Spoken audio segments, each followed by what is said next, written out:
안녕하세요. 사연 읽어주는 남녀입니다. 오늘도 와주셔서 감사드리며 그럼 오늘의 사연 바로 시작하겠습니다. 안녕하세요. 평생을 지겹게 박색 소리 듣고 살다 소박까지 맞은 60대 여성입니다. 제 입으로 이런 말하기 민망스럽지만 어렸을 때부터 생긴 걸로 참 많은 구박을 당했어요. 솔직히 말하자면 거울을 보면 저도 한숨부터 나올 정도로 답답했죠.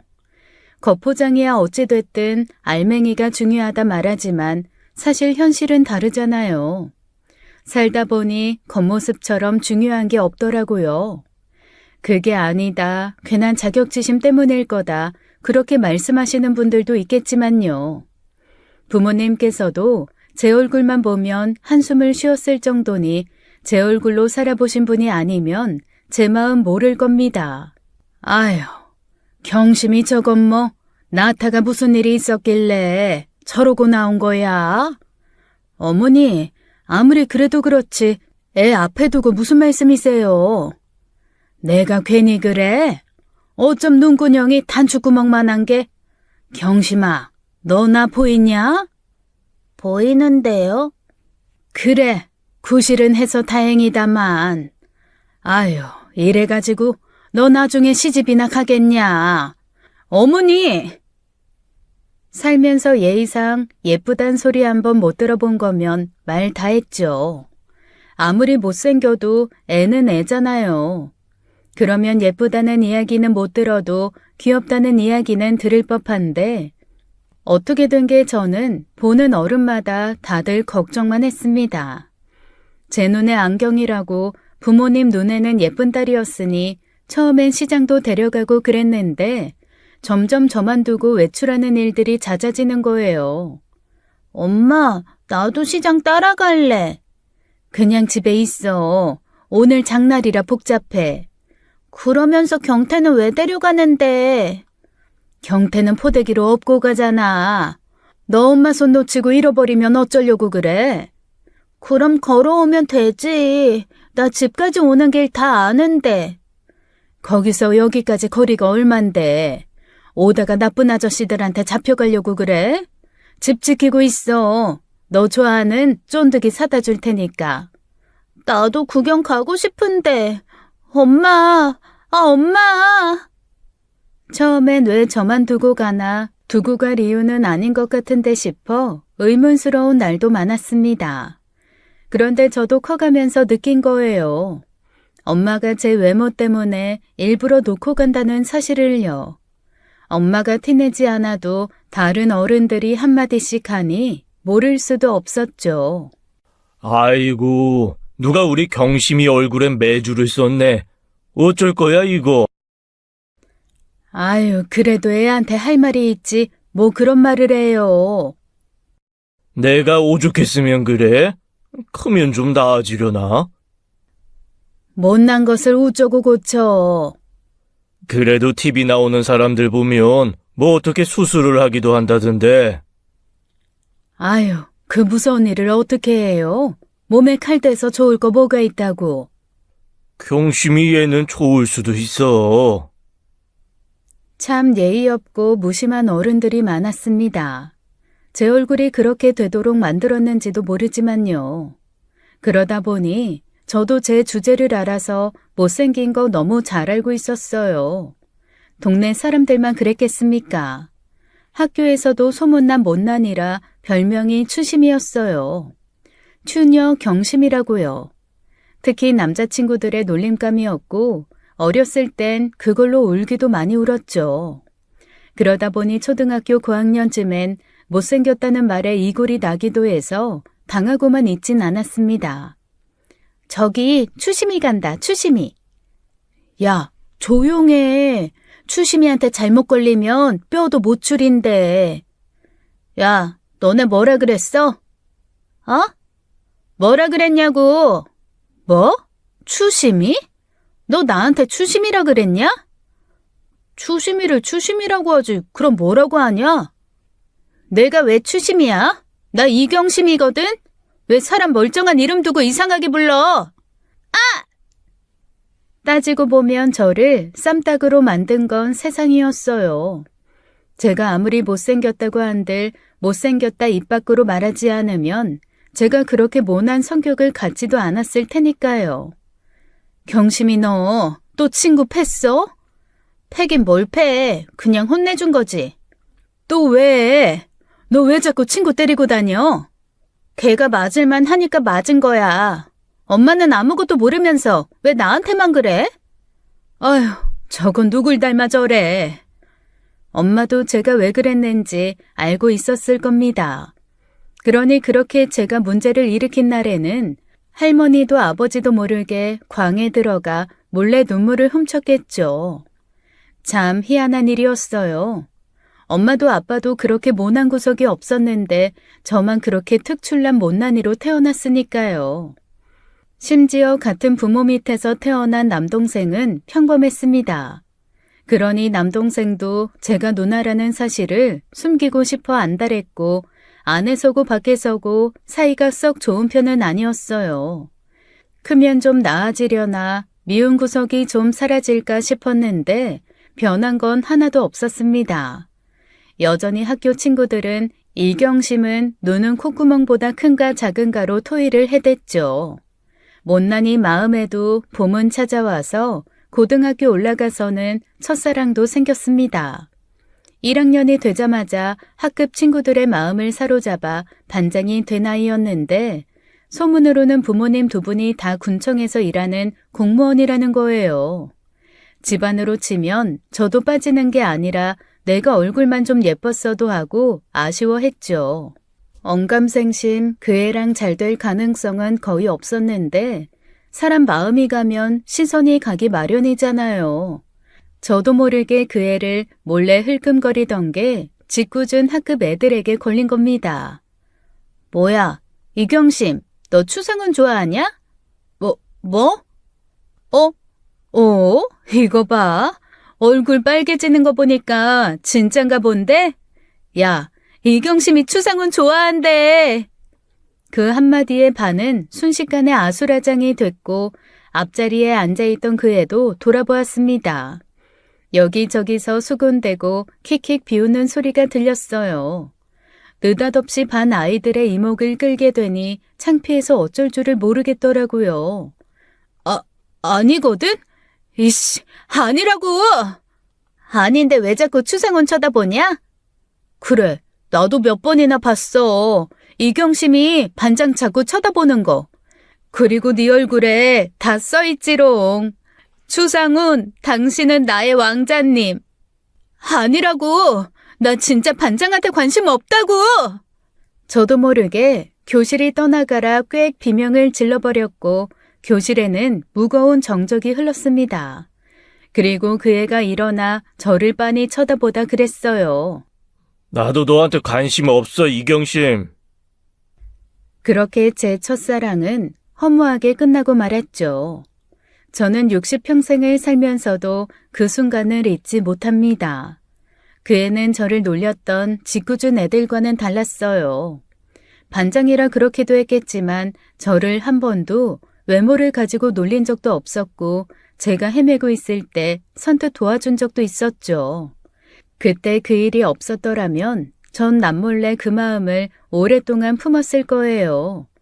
하지만 그 일이 일어난 후로는 감히 쳐다보지도 못했고 2학년이 돼서는 반도 달라지면서 볼 일도 거의 없었죠. 제가 성인이 되자 부모님의 걱정은 한층 더 깊어졌습니다. 아기 때부터 절에서 시집은 가겠나 했던 걱정이 현실이 된 거죠. 아무래도 경심이 저래선 시집 못 갈 것 같은데 어쩌지? 그래도 누구 하나 데려갈 사람이 있지 않을까? 대체 누가 하자가 있는 놈 아니고서야 선뜻 데려가겠어? 성격도 절에 나서 쉽지 않을 건데. 여보, 그러지 말고 우리 경심이 그 쌍꺼풀 수술이라도 해주는 게 어때?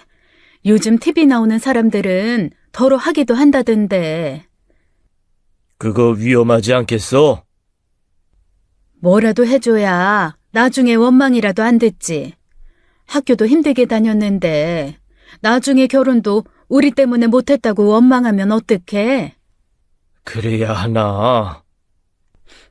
결국 아빠는 나를 잡아 저를 서울에 있는 병원에 데려가려고 했어요. 하지만 제가 수술대에 오르는 일은 없었습니다. 할머니가 절대 안 된다고 펄쩍 뛰었거든요. 수술은 무슨 수술? 기집애 몸에 함부로 손대는 거 아니야. 어머니, 이게 다 경심이 위한 일이에요. 경심이에도 시집을 가야죠. 어머니께서도 경심이 시집 가기 힘들 거다 그러셨잖아요. 다 자기 자리에 있는 법이야. 아무리 애가 못나도 그렇지 어떻게 몸에 칼을 댈 생각을 해. 절대 안 돼. 어머니, 경심이도 하고 싶다잖아요. 얘도 뭐 얼굴에 손대고 싶겠어요? 오죽했으면 저래요. 정하려거든. 나 죽고 해라. 경심이 얼굴에 손대는 순간 너네 초상 치를 줄 알아. 지금이야 못난 구석이 있으면 이리 찢고 저리 찢어서 완전히 새 사람도 만든다대요. 근데 그때는 주변에 그런 이유로 얼굴에 손을 댄 사람이 없었습니다. 아무리 못나도 부모가 주신 몸에 함부로 손을 대는 건 있을 수 없는 일이었으니까요. 그런 세상에서 저희 부모님도 오죽했으면 그런 결정을 내리셨겠어요.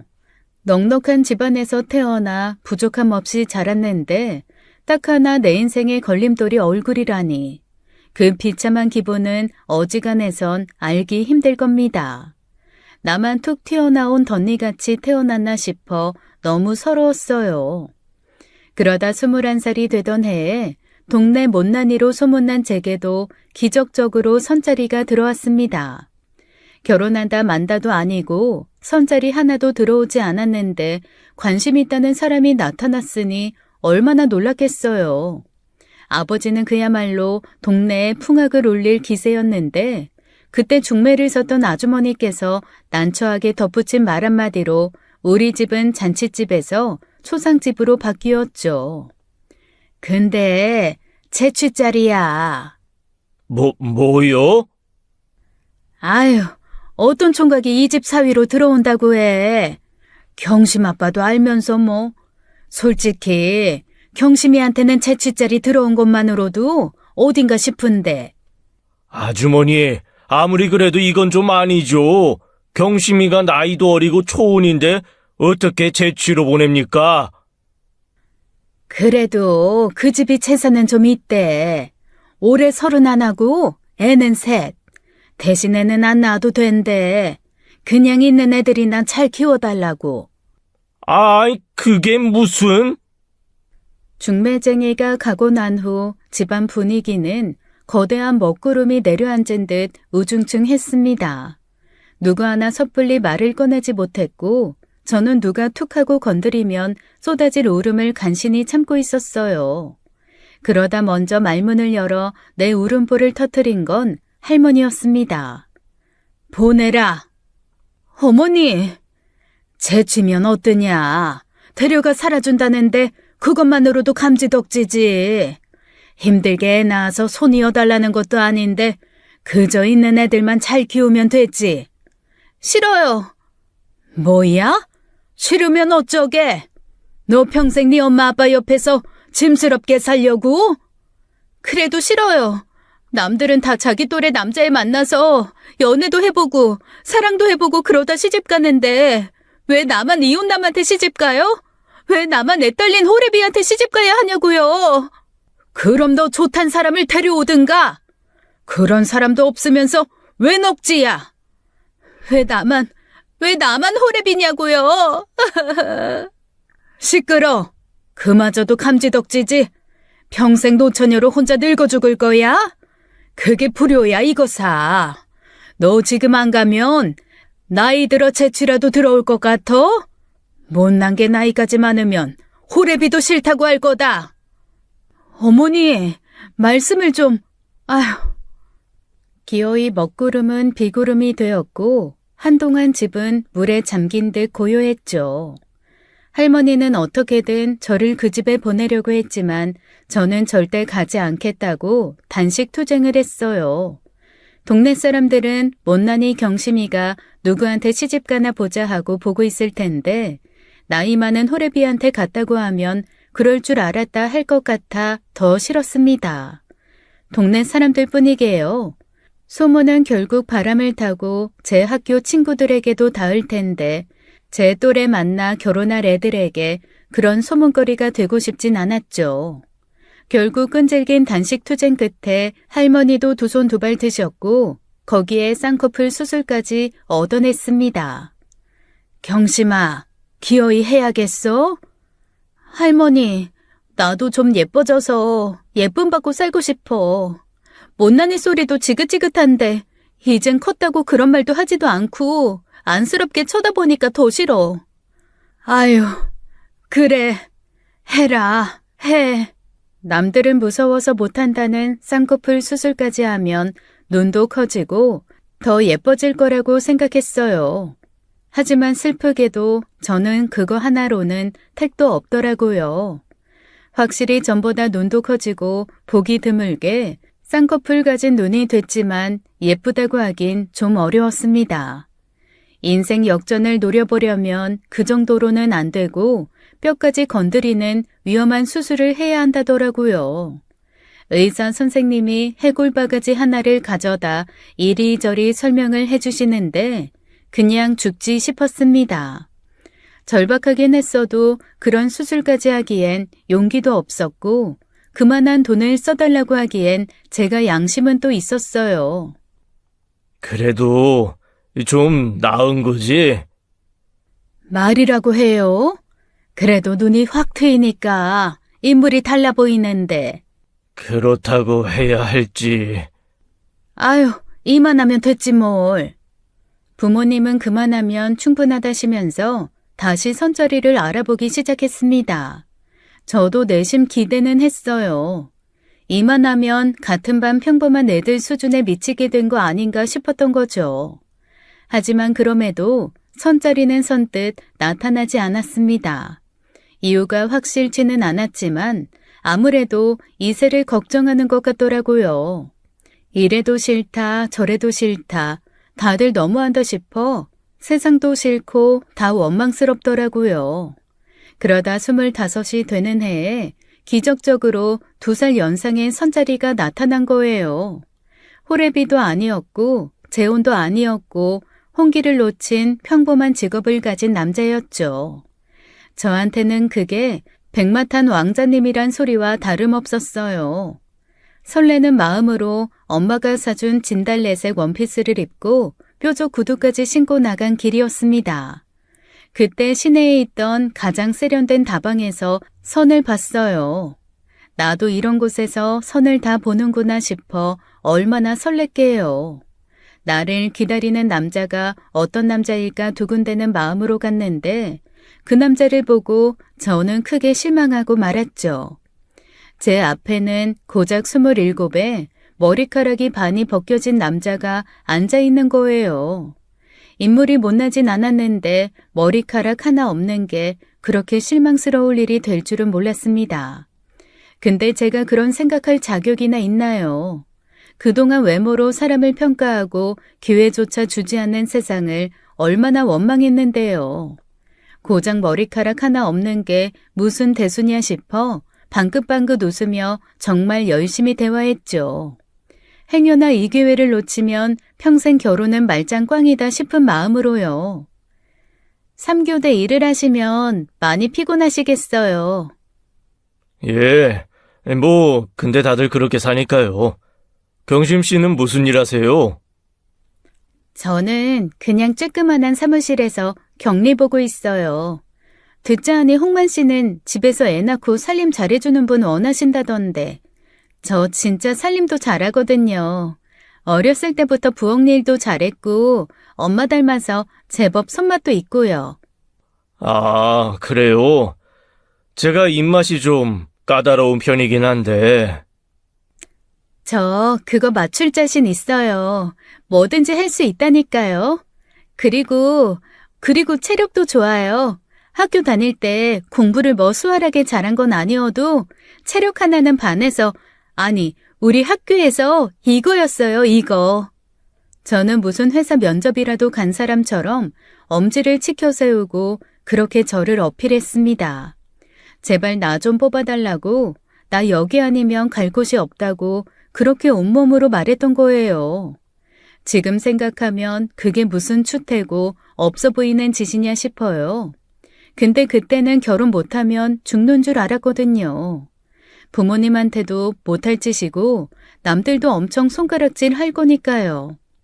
60년 살아보니 남들 이목 사는데 아무런 상관도 없고 그렇게 남들 이목 신경 써 살다 내 인생 망했다 싶기도 해요.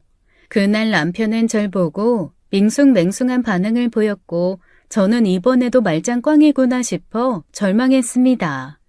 그런데 다음날 중매쟁이 아줌마가 놀래 달려들어오는 거예요. 경심아! 경심아!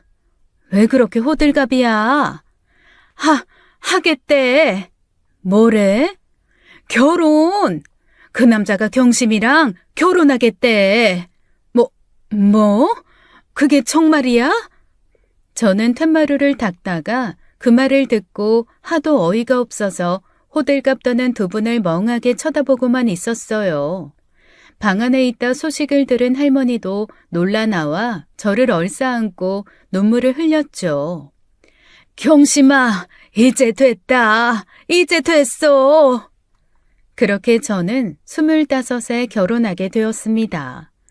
자동차 공장에서 3교대 차체 용접하는 머리 벗겨진 27살 남자랑요. 머리카락 없는 게 무슨 대수인가요? 결혼하게 됐는데요. 저는 그날 세상을 다 가진 듯 좋았고 제 앞에 있는 남자를 평생 사랑할 자신이 있었어요. 아마 제가 좋다고 했으면 지나가던 똥개도 좋다고 했을 거예요. 저도 이제 남들처럼 평범하게 살아보나 했습니다. 하지만 그게 그렇게 큰 욕심이었나 봐요. 나 같은 거 그냥 결혼만으로도 만족해야 할 인생이었는지 알고 보니 남편은 알아주는 남봉꾼이었습니다. 처음 바람을 피운 건 무려 신혼여행에서였어요. 원래는 신혼여행도 가기 싫다는 거, 시어머니가 남들 하는 거 다 맞춰야 한다고 해서 부국 하와이로 갔거든요. 평생 살면서 여행은 살던 동네 근처나 가본 저로서는 그곳이 부국 하와이가 아니라 미국 하와이였어요. 온천도 하고 근사한 레스토랑에서 밥도 먹고 멋진 공연도 보고 그러고 싶었는데 남편은 영 흥미가 없어 보이더라고요. 계속 그렇게 누워만 있을 거예요? 온천이라도 하러 가요. 피곤해.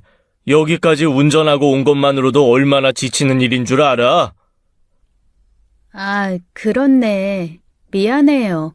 내가 내 생각만 했네. 그렇게 하고 싶으면 가서 혼자 하고 와. 나 혼자요? 그래도 신혼여행인데. 신혼여행이 뭐 별거야? 즐길 거 즐기고 같은 침대 쓰고 그러면 신혼여행이지. 같이 가면 안 돼요? 나 여기 처음 와봐서 지리도 잘 모르는데. 나는 뭐 두 번째야? 아, 피곤해. 옆에서 그렇게 조잘거릴 작정이면 혼자 갔다 와. 결국 저는 그 옆에 한참 꽂아 놓은 보릿자루처럼 남편 눈치만 보고 앉아 있다가 남편이 드르렁 코를 골며 잠들고 나서야 객실 문을 나섰습니다. 저처럼 신혼여행으로 온 부부가 많았었는데 청승맞게 혼자 돌아다니려니 남들 눈이 부끄럽더라고요. 그래도 혼자 온천도 하고 거기서만 파는 아이스크림도 사 먹고 기분은 좀 냈어요. 그러다 공중전화가 보여서 갑자기 부모님 생각이 나더라고요. 잘 도착했다 전화는 해야 할 것 같아서 집에 전화했죠. 여보세요? 엄마, 나야. 어머, 경심아, 잘 도착한 거야? 응. 근데 목소리가 왜 그렇게 힘이 없어? 좋은 구경하러 갔으면서. 좀 피곤해서. 멀기도 참 멀더라. 경심아, 좋은 거 맞지? 그럼 좋지. 결혼해 남편 덕에 이렇게 좋은 것도 구경 와보고. 이경심 팔자 평생 그 총구석 못 벗어날 줄 알았는데 내 인생에도 벼뜰 날이 있었구나 싶어. 그래, 다행이다. 좋은 거 많이 보고 맛있는 것도 많이 먹고 그러고 와. 응, 그럴게. 할머니랑 아빠한테도 나 잘 도착했다고 전해줘. 끊을게, 엄마. 저기 경심아. 어? 행여 힘들거든. 망설이지 말고 와. 엄마, 나 동전 다 떨어졌다. 끊을게. 엄마 목소리를 들으니 눈물이 왈칵 쏟아졌습니다. 말하지 않아도 제 마음을 알기라도 한 것처럼 행여 힘들거든 망설이지 말고 오라는 엄마의 말이 사무쳤죠. 그 자리에서 주저앉아 소리도 못 내고 끄끄 눈물을 삼켰어요. 그러다 눈물 자국 지운다고 주변을 한참 돌아다니다가 객실로 돌아갔습니다. 밥때가 돼서 밥은 같이 먹겠지 싶어 들어갔는데 나올 때만 해도 자고 있던 사람이 안 보이더라고요. 어딜 가나 싶은데 나가서 찾아보자니 길이 엇갈릴 것 같아 혼자 객실에서 한참 기다렸어요. 그렇게 기다리다 까무룩 잠이 들어 눈을 떠보니 해는 다 졌고 여전히 남편은 보이지 않아 그제야 객실 문을 나섰습니다. 그런데 왼쪽으로 아마 세 번째 떨어진 방이었을 거예요. 그 객실 문이 열리더니 거기서 남편이 나오는 게 아니겠어요? 여보. 뭐야? 언제 온 거야? 왜 거기서? 아이, 맥주 한잔 하러 나갔다가 돌아오는 길이었는데 방을 잘못 찾아서. 다른 방에서 나오는 남편을 보고 당황해 눈만 껌뻑거리고 있는데 그 방에서 여자가 뒤따라 나오는 겁니다. 저기요, 나중에. 와이프신가 보네. 다음부턴 방 제대로 찾아가요. 예, 죄송하게 됐습니다. 허리춤을 치켜 올리며 웃는 남편을 보며 저는 알았어요. 제가 평생 얼마나 남 눈치를 보고 살았는데 그만한 눈치도 없겠나요. 남편이 다른 여자를 품에 안았구나. 그것도 신혼여행에 와서. 나를 눈뜬 장님으로 만들고 그러려나 보다 싶어 너무 비참했습니다. 근데요, 저 그때 아무것도 못했어요. 다 알면서도 모른 척 웃으며 그랬습니다. 밥때가 지났는데 왜 안 오나 해서 찾으러 나가려던 길이었어요. 저녁 먹으러 가요. 안 늦었나 모르겠네. 그래, 좀 출출하네. 그렇게 남편과 나란히 식당을 찾아 나가면서 정신 똑바로 차리고 살아야겠다 했습니다. 안 그러면 못난이 이경심이 이혼녀 꼬리표를 다는 거 한순간이라고요. 결혼 전날 할머니는 함께 자자고 하셨어요. 누워서 저를 품에 꼭 안아주시고 등을 토닥이시며 그러셨죠. 놈이 어떤 남자랑 살다 보면 아주 별 추접스러운 일을 다 겪고 살 거다. 그래도 모른 척 그냥 넘어가는 것도 사는 방법이야. 추잡스러운 일을 왜 참어? 확 뒤집어 엎어야지. 그랬다간 소방마저 익어사. 박색이면 성질이라도 죽이고 살아야 사랑받는 거야. 할머니는 어떻게 손녀한테 그런 말을 하냐? 남편이 가족은 아니여. 그래서 하는 말이지. 그때도 할머니의 말이 무슨 말인지 어렴풋이 짐작은 했지만 실제로 겪어보니 정말 추잡스러운 일이었습니다. 신혼여행 가서 다른 방 쑤시고 다니는 남편도 추잡스러웠지만 그걸 알고도 참아주는 제 인생도 추잡스럽더라고요. 그때야 비로소 깨달았죠. 인생이라는 게 정말 추잡스럽고 비참하구나. 근데 여기서 소방 맞으면 추잡스러운 꼴은 안 볼지언정 비참한 꼴은 면하지 못하겠구나 하고요. 저는 그때부터 결심한 거예요. 보고도 못 본 척, 듣고도 못 들은 척 살기로요. 이경심 인생 목표는 소방 맞지 않고 저 남자를 평생 남편으로 붙들고 살아야 하는 것이었습니다. 그렇게 그 뒤로도 알게 모르게 바람을 피우고 다니던 남편은 어느 순간부터는 애써 숨기지도 않더라고요. 그 와중에 어떻게 아들 하나는 태어났는데 아들이 태어나고 나서는 그냥 남처럼 살았습니다. 같은 지붕 아래 가끔 잠도 같이 자고 밥도 같이 먹지만 가족 간의 유대감이라는 건 없었어요. 그래도 저는 아들이 있어 충분히 견딜 수 있었습니다. 허랑방탕한 남편이야 있거나 없으면 뭐 어떤가요? 저한테는 눈에 넣어도 안 아플 떡두꺼비 같은 내 자식이 있었는데요. 어떻게 박색인 엄마랑 대머리 아빠 사이에서 이런 인물이 나왔을까 싶게 아들은 너무 예뻤습니다. 제 눈에 안경이라고 제 눈에만 그랬을지도 모르지만 세상에 어떤 금은보화를 준데도 바꿀 수 없었어요. 그리고 제 아들이요. 얼마나 영특하고 효자냐면요.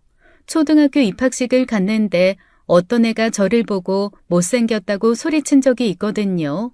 평생을 들었던 말이지만 아들 입학식에서까지 애한테 그런 모욕을 당하려니 얼굴이 다 화끈거려 숨고 싶더라고요. 괜히 아들 창피하겠다 싶어 눈치도 보이고 어쩔 줄을 몰랐죠. 그런데 아들이 제 손을 딱 잡으며 그러는 겁니다. 네가 더 못생겼어. 이 만드기 같은 게. 한바탕 싸움이 일어날 뻔했는데 저 그 한마디가 얼마나 든든했는지 모릅니다. 적어도 아들에게는 제가 부끄러운 사람이 아니라는 거잖아요. 세상 사람이 모두 등을 돌려도 한 사람만 날 보면 사라지겠다 그런 마음이 들었어요.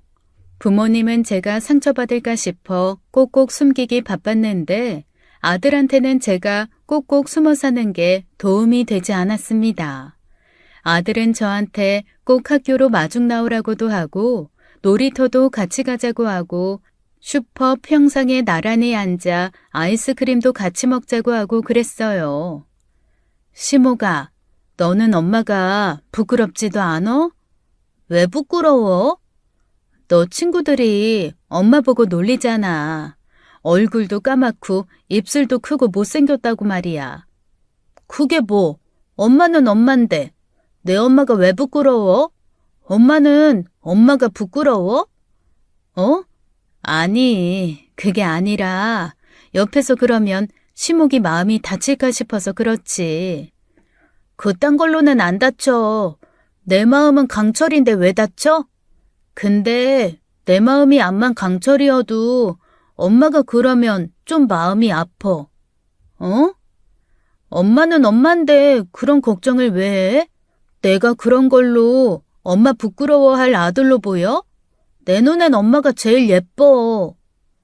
아닌 줄은 알면서도 아들이 그렇게 이야기하면 세상을 다 가진 듯 기뻤어요.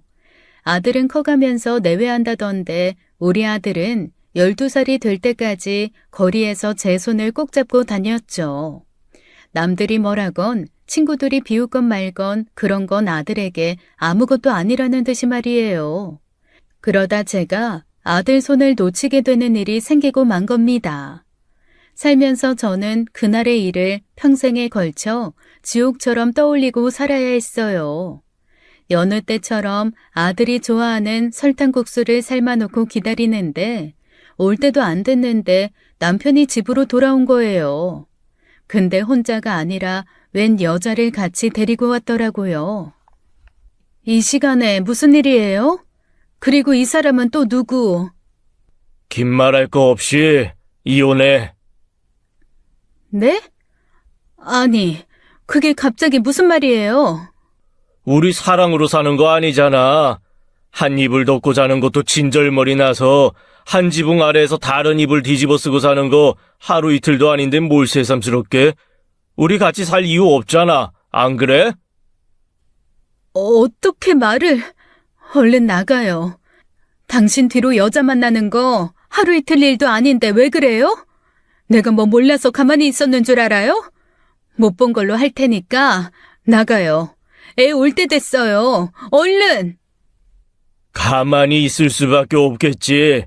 평생을 그냥 이혼당할까봐 바들바들 떨면서 남편이 밖에서 뭔 짓을 해도 못 본 척, 못 들은 척. 뭐 나 위해서 그런 거야? 아님 그게 시목이 위해 그런 거야?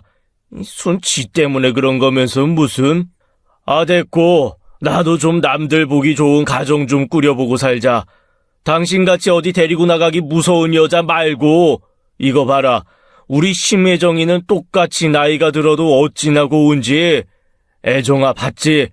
내가 보통 박색이면 말을 안 해. 어지간해야 참고 살지. 안 그러겠어? 그러게, 좀 심하긴 하네. 남편이 제게 그런 모욕을 주는 동안 여자는 시종일관 곁에서 저를 위아래로 훑어보며 비우고 있었습니다. 얼마나 기가 막히고 열받는 일인가요? 내가 박색이면 지는 뭐 어디 이재룡 최수종이나 된답니까?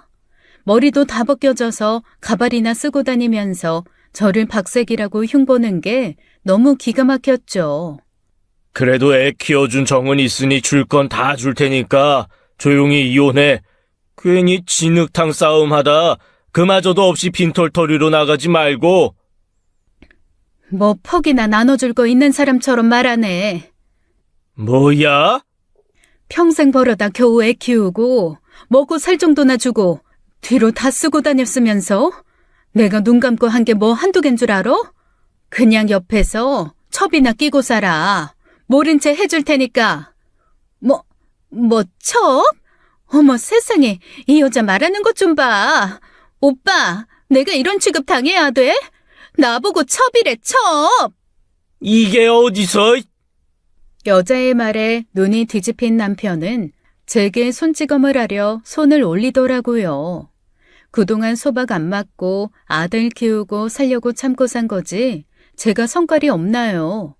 남편 손모가지를 바로 잡아챘습니다. 그러니 남편이 당황해 저를 바라보더라고요. 저는 그 틈을 놓치지 않고 바로 반대쪽 손으로 남편 머리를 후려쳐 가발을 잡아 뜯어버렸어요. 순식간에 민둥산 같은 남편 머리가 드러났고 여자는 화들짝 놀라더라고요. 어머! 어머는 무슨? 다 티나는 가발 쓰고 다니는데 뭘 놀라는 척해요? 다 알고 있었으면서. 당신 진짜 미쳤어? 지나가는 사람들 붙들고 물어봐. 내가 미쳤나? 당신이 미쳤나? 아니, 우리 둘 다 미쳤다 그래. 남편이 밖에서 바람 피우고 다니는데 모른 채 하는 나도 속 없는 거고, 마누라 앞에 상간녀 데리고 와서 이혼해 달라는 당신도 개망난이지. 저도 더는 남편을 존중하는 척하고 싶지도 않고 연기하고 싶지도 않았습니다. 이혼이요? 그게 뭐가 겁나겠어요. 이혼 하나 안 하나 제 인생이 뭐 얼마나 달라진다고요. 근데요, 솔직히 겁이 났습니다. 저한테는 절대 빼앗길 수 없는 존재가 있었으니까요. 그렇게 남편이랑 실랑이를 벌이는 동안 아들이 왔고 저는 보자마자 아들을 붙들었어요. 나는 시묵이 데리고 알아서 잘 살 테니까 당신은 그 고운 심혜정이 첩이나 데리고 잘 살아. 어딜 감히 우리 주씨 집안 장손에 손을 대? 뭐? 주씨 집안 장손? 당신이 언제 아빠 노릇했다고 새삼스럽게 장손 타령이야? 시목이 내 아들이야. 내 핏줄인데 어딜 감히 여자가 나서서 애를 데려가? 내 아들이야. 당신이 애 기저귀 한번 갈아준 적 있어? 애랑 놀이터를 간 적이 있어? 그럼 그 기저귀는 누가 벌어다 준 돈으로 샀냐? 한가하게 애랑 놀이터 가서 놀 여유는 어디서 났고, 이게 보자 하니까 지 주제를 모르고 나가. 애 놓고 당장 나가. 이거 놔. 이거 안 놔? 시모가. 엄마. 아빠, 그러지 마세요. 엄마한테 그러지 마시라고요. 너 똑똑히 들어. 내가 이혼 못할 것 같아? 어떻게든 해. 너 같은 거랑 살기 싫어. 내가 오래전부터 준비했는데 이혼 하나를 못할 것 같아? 그나마 애 엄마 대접해줄 때 순순히 나가. 지금 내 뜻대로 해주면 그래도 애는 보고 살게 해줄 테니까. 뭐? 평생 그렇게 애지중지하던 아들 못 보고 살 자신은 있고? 당신. 잘 생각해.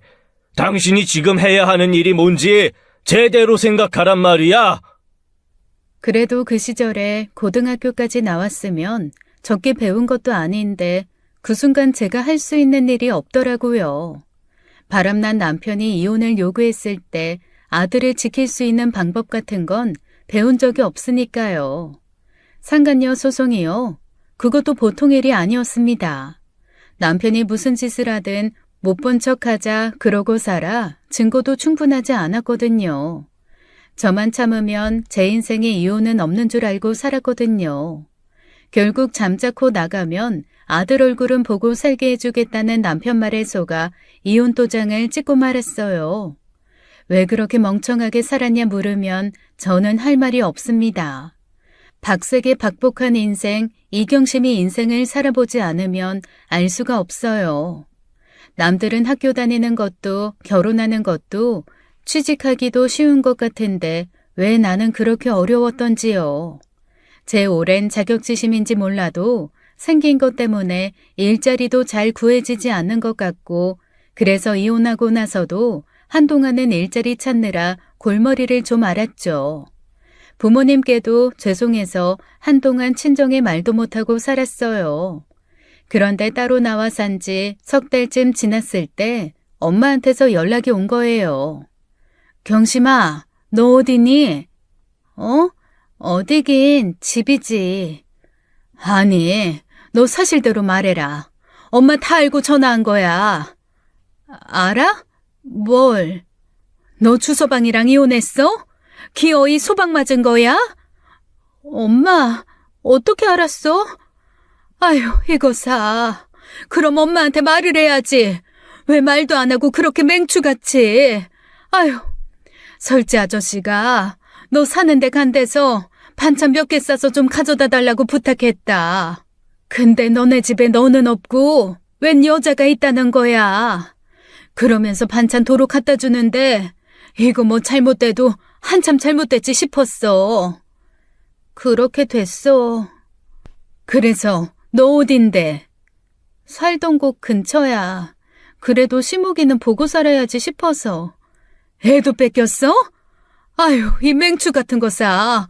왜 그러고, 아휴. 엄마는 속상해하면서도 차마 말을 잇지 못하셨습니다. 아마 엄마도 평생을 살얼음판 위를 걷듯 불안해하며 사셨을 거예요. 사위가 제대로 되먹은 사람이면 모를까 그동안 처가 식구 한번 챙긴 적 없으니 언제고 터질 일이다 싶었겠죠. 엄마는 고향으로 내려오라 했습니다. 혼자 어떻게 벌어먹고 살 테냐며 일단은 친정에 좀 내려와 살라고 했죠. 하지만 아들 때문에 갈 수가 없었어요. 제가 다른 지역으로 간다고 전 남편이 제가 사는 곳까지 와서 애를 보여줄 리가 없으니까요. 그래도 근처 살면 학교 끝난 애가 찾아오기도 하고 그러면 제가 한 끼라도 더 헤매길 수 있으니까 좋았습니다. 자, 시모가 얼른 밥 먹어. 엄마가 너 좋아하는 갈치조림 했어. 엄마. 응? 엄마는 행복해? 갑자기 그게 무슨 말이야? 엄마 이렇게 사는 거 행복하냐고. 그때 아들은 제가 살던 원룸 한가운데에 상을 펴놓고 앉아 있었어요. 제가 차려준 밥상을 바라보며 저를 쳐다봤던 13살 아들의 얼굴을 지금도 잊지 못합니다. 그때 아들은 저를 보고 무슨 생각을 했었던 걸까요? 저는 다 큰 어른 같은 눈으로 저를 바라보던 아들의 눈을 얼른 피하며 그랬죠. 행복하지. 이렇게 우리 아들한테 맛있는 밥상도 차려줄 수 있는데. 나 자주 오는 거 아니잖아. 사람이 어떻게 맨날 행복만 하고 살아. 달에 4-5번 그거면 돼, 엄마는. 아들은 제 대답을 듣고 아무 말도 하지 않았습니다. 그리고 제가 만든 갈치조림을 맛있게 비우고 갔어요. 또 먹고 싶거든 언제든 말해라. 먹고 싶은 거 뭐든 만들어주겠다 그러면서 손 흔들며 보냈어요. 그게 제가 어린 아들에게 차려준 밥상이 될 줄도 모르고요. 그 뒤로 며칠간 아들이 오지 않았습니다. 언제고 약속을 정하고 오는 건 아니었지만 주에 한 번은 꼭 왔던 아들이 안 오는 거예요. 그래서 몇 달 만에 남편에게 연락했는데 연락도 받지 않고 결국 집에 가봤더니 이사를 간 겁니다. 아유, 시목이네 엊그제 이사했는데 시목이 엄마 그거 몰랐어? 이사라뇨? 무슨 이사요? 저한텐 그런 말 없었어요. 시목 아빠 너무하네. 시목 엄마한테도 말도 안 하고 가버린 거야? 어디로 갔대요? 어디로 갔다는 말은 없었어요? 나야 시목 엄마랑 가깝게 지냈지. 언제 시목 아빠랑 이야기할 새나 있었어? 나도 갑자기 아침부터 부산스럽게 사람들이 오고 가니까 나와보고 한 거지. 어디로 가냐고 은근히 물어도 내가 시목 엄마한테 말할까봐 싶었는지 말도 안 해주더라. 이게 무슨, 어떡해, 우리 시목이 어떡해. 시목 엄마, 괜찮어? 저는 그 자리에서 주저앉고 말았습니다. 눈앞이 새하얘지더라고요. 이 화상이 나한테 영영 아들을 빼앗아 갈 심산이었던 겁니다. 정말 하늘로 솟았는지 땅으로 꺼졌는지 아무리 찾으려야 찾을 수가 없었어요. 경찰서에 가서 경찰을 붙들고 아들을 찾아달라고 하기까지 했어요. 그렇게 1년, 2년 허송세월만 흘렀습니다. 아들 뺏긴 서름에 땅을 치고 울어본들 어쩌겠어요. 변한 건 없고 제 손만 아프고 목만 쉴 뿐이었죠. 그 뒤로 그저 갖은 일만 하고 살았던 것 같아요. 이제 내 인생에 해뜰 날은 없다. 죽기 전 아들 만나 사는 기적이나 올까. 반송장처럼 살았는데 그래도 그 틈에 봄이 있기는 있대요. 제가 일하던 식당에 자주 오던 단골이었는데 키는 좀 작고 저처럼 자격지심도 많은 사람이었지만 적어도 저를 박색이라 함부로 대하는 사람은 아니었습니다. 식도 뭣도 없이 어느 순간 같이 밥해 먹고 한 입을 덮고 살고 그랬어요. 시장에 갔는데 냉이 향이 훅 끼치는 게 봄인가 싶어서 샀어요. 맛이 좋네. 그래요? 맛있게 먹어주니 좋네. 내일은 시간 좀 비워. 왜요? 어디 가게요? 그래도 명색이 내 마누라인데 데리고 와서 살라면 가락지 하나를 해줘야지 싶어서. 남편은 묵묵히 수저질을 하면서 제 손을 흘끔 쳐다보았죠. 결혼 반지는 전 남편도 해주지 않았던 거예요. 평생 몸에 그런 거 두르고 살아볼 생각을 해본 적이 없어 저는 좀 놀랐죠. 남편은 표현이 무뚝뚝하긴 해도 확실한 사람이었습니다. 밖에선 아니어도 집에선 가끔 TV 보다가도 손도 잡아주고 저 아픈 날엔 대신 죽도 끓여주고 그런 다정함이 있는 사람이었어요. 제 인생의 혈육이 아니고서 고마운 사람 하나를 꼽자면 그 사람이었습니다.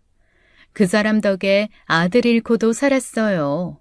적어도 나를 가족이라 여기고 아껴주던 사람이었으니까요. 그렇게 남편이랑 20년은 살았습니다. 남편이 애를 원하지 않아 애는 없었고 그냥 우리 둘이 지지고 볶고 잘 살았어요. 남편을 만나고 나서야 저도 남들과 비슷한 평범한 삶을 살아봤죠. 그렇게 무심히 저 세상으로 가버릴 줄 알았으면 그 고마운 마음을 더 표현했을 겁니다. 경심씨, 큰일 났어. 얼른 나와봐. 네? 갑자기 무슨? 이 앞에 교통사고가 아주 크게 났는데 아무래도 그쪽 남편인가 싶어. 예? 추운 겨울 빙판길 교통사고였어요. 남편은 집에 거의 다 와서 허무하게 그 자리에서 세상을 떠났죠. 5분만 더 빨랐더라면, 5분만 더 늦었더라면 그런 생각으로 한동안 괴로워 미칠 것 같았어요.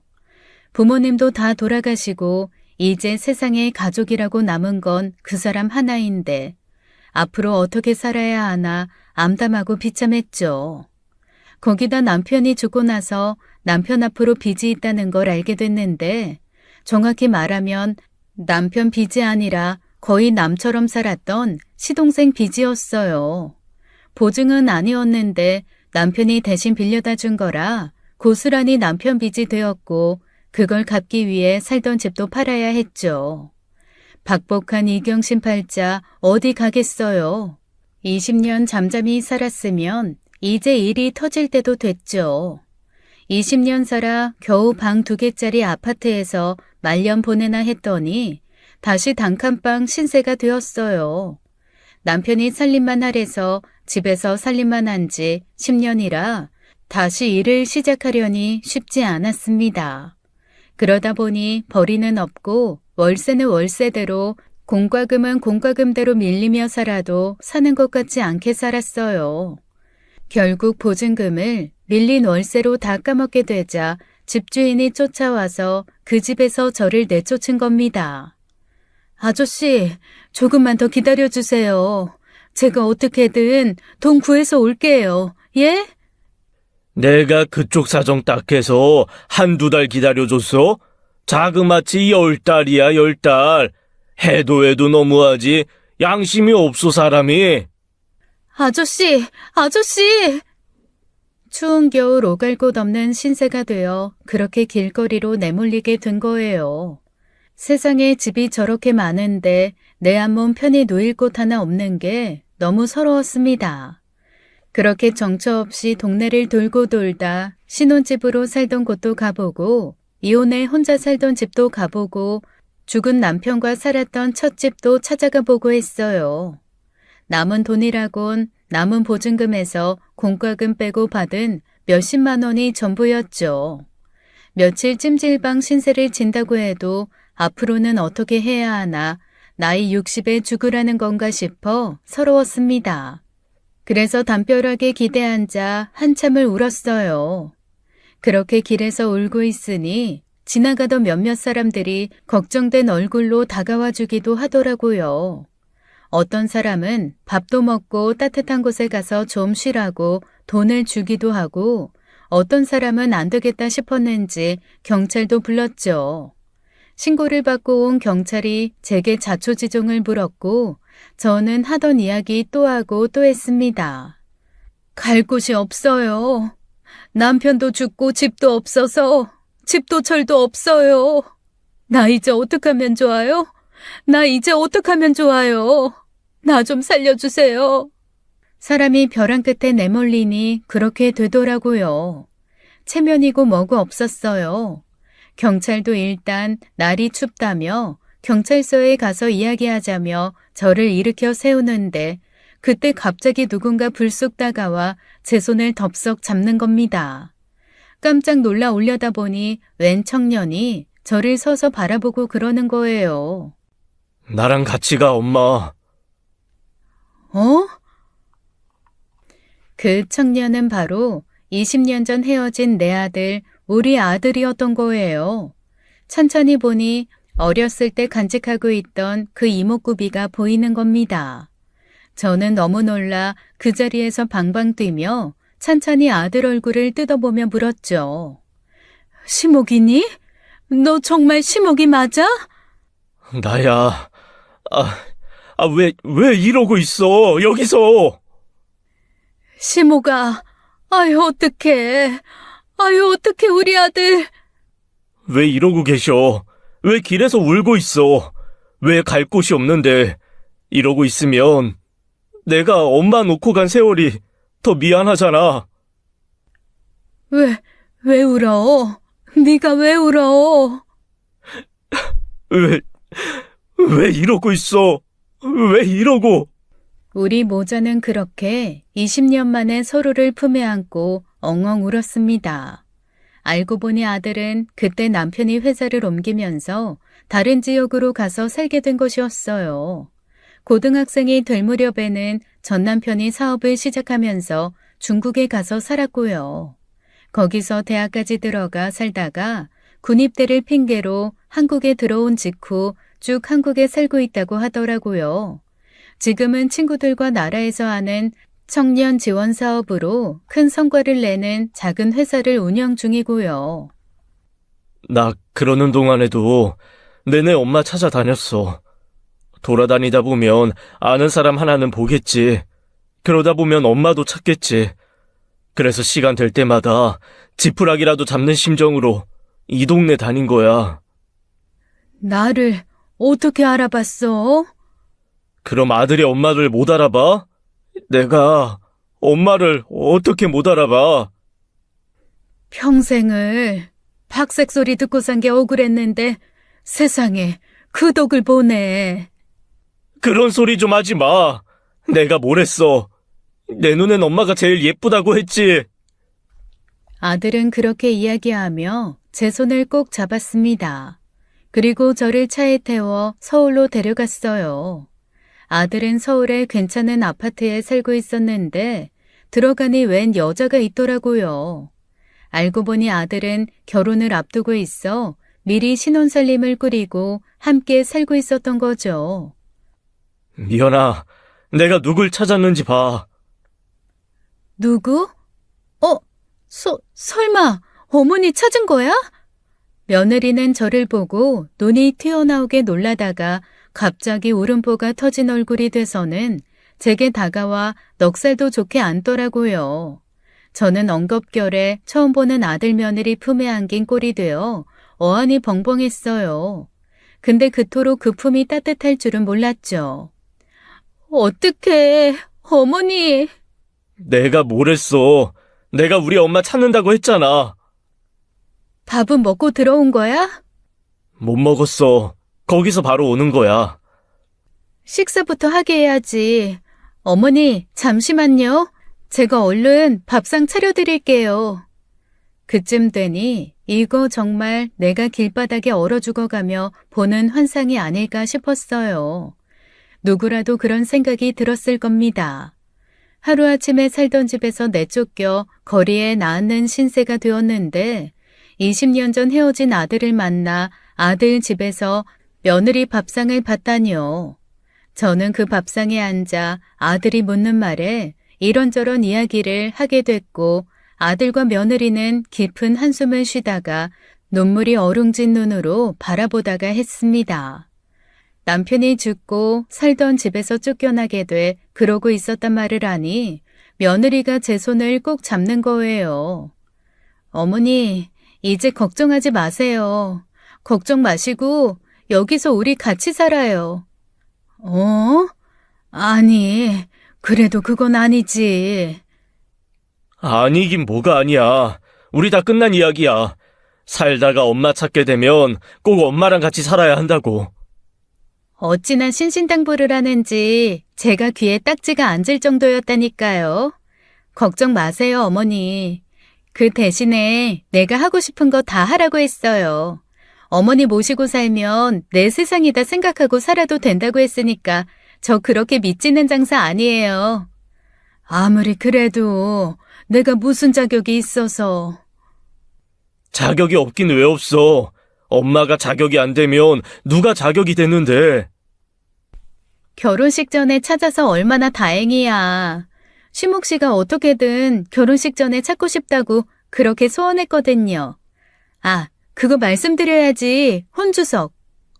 아, 맞다. 저희 2주 뒤에 결혼식이에요. 그때 엄마가 혼주석에 앉아요. 뭐?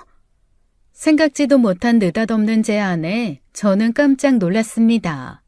그리고 말도 안 된다고 생각했어요. 아들과 헤어져 산 세월이 20년이고 저 대신 아들 키워준 사람에게도 예의가 아니고요. 거기다 제 자격지심은 기다렸다는 듯이 고개를 내밀어 스스로도 용납할 수 없었습니다. 누구보다도 반짝반짝 빛나야 할 아들 결혼식에 제가 혼주석에 앉는 건 재뿌리는 거나 다름없었으니까요. 아니야. 나는 그런 욕심 없어. 네 아빠가 허락할 리도 없고 너 키워준 여자도 있을 거 아니야. 그리고 그런 자리에 내가 어떡해. 엄마가 뭐, 아빠 허락이 뭐가 필요해? 내가 나 낳아준 엄마 혼주석에 앉히고 싶다는데. 제발 그러지 마, 엄마. 나는 엄마가 엄마라서 좋은 거고, 내 눈엔 엄마가 세상에서 제일 아름다워. 미연이보다 엄마가 더 예뻐. 내가 아빠 옆에 앉을 얼굴마담 필요한 거면 더 예쁜 배우 섭외에다 앉혔지. 무슨 그런 말도 안 되는 소리를 하고 그래. 시모가. 그래요, 어머니. 어머니 이렇게 고우신데 왜 그러세요? 시목 씨가 그 자리에 어머니 앉히고 싶어서 얼마나 소원했는데. 결국 며느리와 아들의 성화에 어쩔 수 없이 일단 알았다 승낙은 했는데 전 남편이라는 큰 고비가 남았죠. 아들이 전화로 전달했는지 중국에 있던 남편은 3일 뒤 귀국해 쳐들어왔더라고요. 그러면서 저를 보자마자 흠칫 놀라며 위아래로 훑어보고는 다다다 쏟아붓는 겁니다. 평생을 아들 얼굴 못 보고 살았으면서 그 자리에 앉겠다는 게 말이나 돼? 양심이 있냐 없냐? 어떻게 당신 변한 게 하나도 없어? 내가 뭘 변해야 하는데? 평생 아들 못 보고 산 게 내 탓이야? 당신 때문에 생이별한 사람 앞에서 당신이야말로 양심 없는 거 아니야? 아이, 난 절대 허락 못해. 절대 있을 수 없는 일이야. 야, 주신목, 너 중국에 있는 내 안사람은 배려도 안 하냐? 암만 더 키워준 사람 아니더라도 아버지 마누라야. 그 자리가 아버지 환갑 칠순잔치예요? 내 결혼식이에요. 내 결혼식에 친부모 앉히겠다는 게 뭐가 문제예요? 나 키운 적도 없고 같이 산 적도 없는 그 아줌마가 앉는 게 더 우스운 거 아니에요? 뭐야? 나 그럼 못 간다. 네 결혼식 안 가? 알아서 하세요. 저도 엄마 반대하는 아빠 옷이라 애걸복걸할 생각 없으니까. 너 이 자식이! 아들은 결혼식에 참석하지 않겠다는 초강수를 두는 전 남편에게도 아랑곳하지 않고 아쉬울 것 하나 없다는 태도를 보였죠. 그러니 남편은 우라통이 터져 죽겠다는 듯 어쩔 줄을 몰라 했어요. 그간의 사업으로 청첩장 돌린 지인들은 많기도 많고 남들 이목이 중요해 아들 결혼식에 나 몰라라 할 수도 없고 그렇다고 박색이라 바람났다며 적반하장으로 내쫓은 전부인과 함께 앉기도 싫으니 난리 부르스를 쳤죠. 저는 그 꼴이 정말 우스워 죽겠더라고요. 어찌나 싫으면 저럴까 싶어 양보할까 싶기도 했는데 억울하더라고요. 그래서 결국 전 남편과 저는 나란히 혼주석에 앉게 되었어요. 초등학생 때 헤어졌던 아들이 장성의 며느리와 함께 나란히 서 있는데 눈물이 쉬지 않더라고요. 아이, 초상났어? 좋은 날 울고 난리야. 당신이 빼앗은 시간이 억울해서 온다 왜? 뭐? 나 시목이 마지막으로 본 게 13살이야. 당신이 나한테서 시목이 20년을 빼앗아 간 거라고. 나 그거 하나도 못 보고 살았어. 나는 하나도 못 봤는데 언제 저렇게 커가지고 그거 억울해서 온다 왜?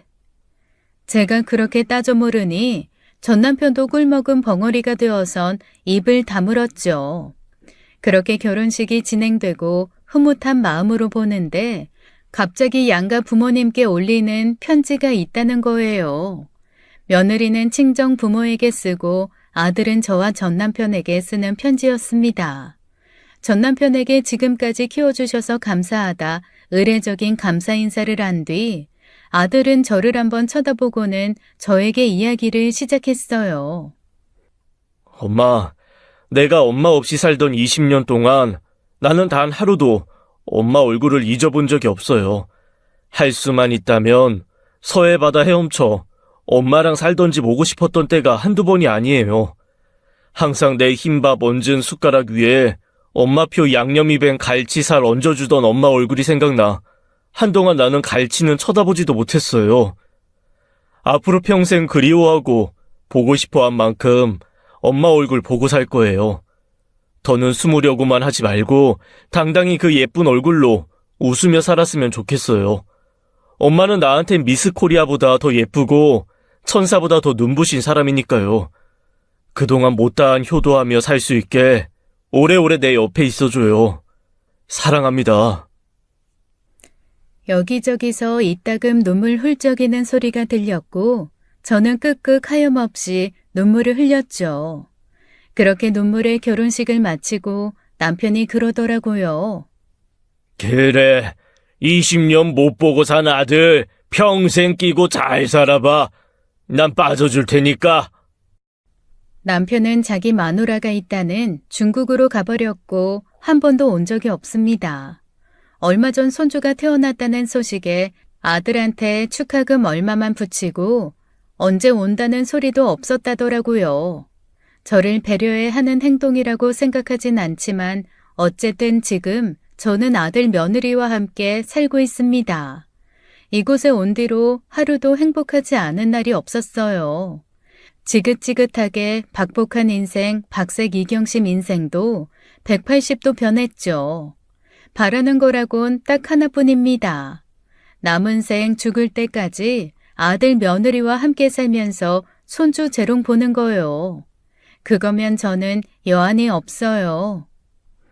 지금까지 사연 읽어주는 남녀였습니다. 끝까지 시청해주신 여러분 감사드리며 저희는 다음 사연으로 돌아올게요. 감사합니다.